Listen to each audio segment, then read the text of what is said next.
আসসালামু আলাইকুম। আমি এখন জেলা প্রশাসক স্যারের অফিসের সামনে দাঁড়িয়ে আছি ফুলের বাগানে। অপরূপা এই বাগানটি দেখতে অনেক সুন্দর। আমাদের শ্রদ্ধেয় মালি সাহেব ঘুরে বেড়াচ্ছেন। এটা হলো সুন্দর গোলাপ ফুল।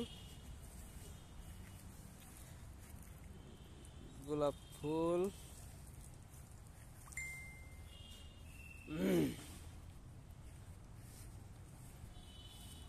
আমাদের চান্দু মালি সাহেব এই ফুলের পরিচর্যায় আছেন। এটা হলো কি গেন্দা দাদা? ইনকা গেধা। এটা অল্প দিনের ভিতরে ফুল চলে আসবে। আর এইটা কি গেধা দাদা?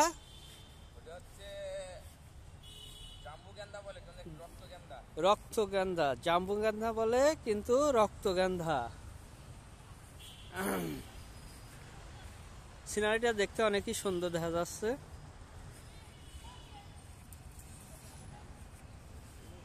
আর ওই বড় ওই গাছটা কি দাদা? বিলেতি তাল নাকি পাম তাল? ওইটা হলো পামতালি। আর এইটা কি ফুল দাদা?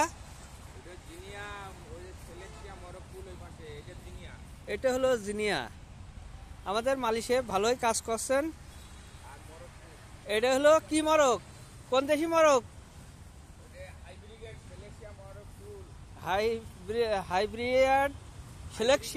হাইব্রিড সিলেক্সিয়া মরক ফুল, খুবই দেখতে সুন্দর। চাইনিজ গান্দা। অপরূপা এই দৃশ্যটি দেখতে অনেক সুন্দর দেখা যাচ্ছে। আমাদের মালি সাহেব ঘুরে বেড়াচ্ছেন বাগানে। আপনার কিছু বলার আছে বলেন তো দাদা? আমার কাজ সৌন্দর্য হবে এটাই আমি চাই। হ্যাঁ, আপনি ফুলের বাগানের বিষয়ে কিছু একটা বলেন। ওই যে বলছে সুন্দর পরিচর্যা, ফুল গাছ সে ফুল আসবে, দেখতে সৌন্দর্য হবে। পরিশ্রম না করলে তো কোনো কিছুই হয় না। আপনার এই ফুলকে পরিচর্যা করতে কেমন লাগে? খুব ভালো লাগে, ভালো লাগে, ভালো লাগে।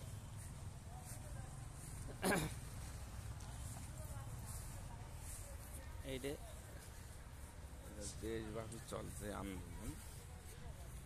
ওই আমি ফুলের বাগান ঘুরি ফিরি, চান্দু দাদার দেখি রে। চান্দু দাদা ফুলের সাথে গল্প করে রে আমার, চান্দু দাদা ফুলের সাথে গল্প করে রে। ওরে কারে কি যে বলি আমি ফুলের কথা, চান্দু দাদার নাই তুলনা। এই তো হলো গাথা রে, এই তো হলো গাথা।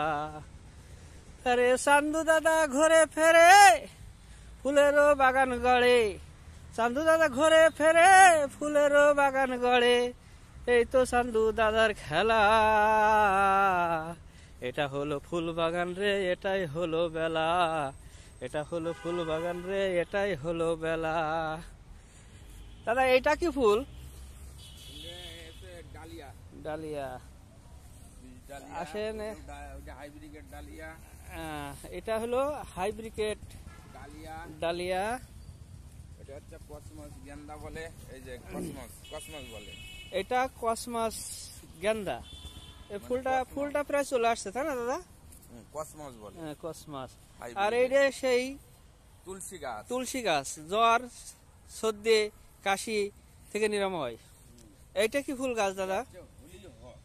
হলি হস। আপনার এই বাগানটা দেখে খুবই মুগ্ধ হলাম। এটা হলো ক্যালেন্ড্রা। ধন্যবাদ দাদা, আপনার ফুল বাগান এসে অনেক ধন্য হলাম। আপনার কাজ কামে আমি অনেক খুশি।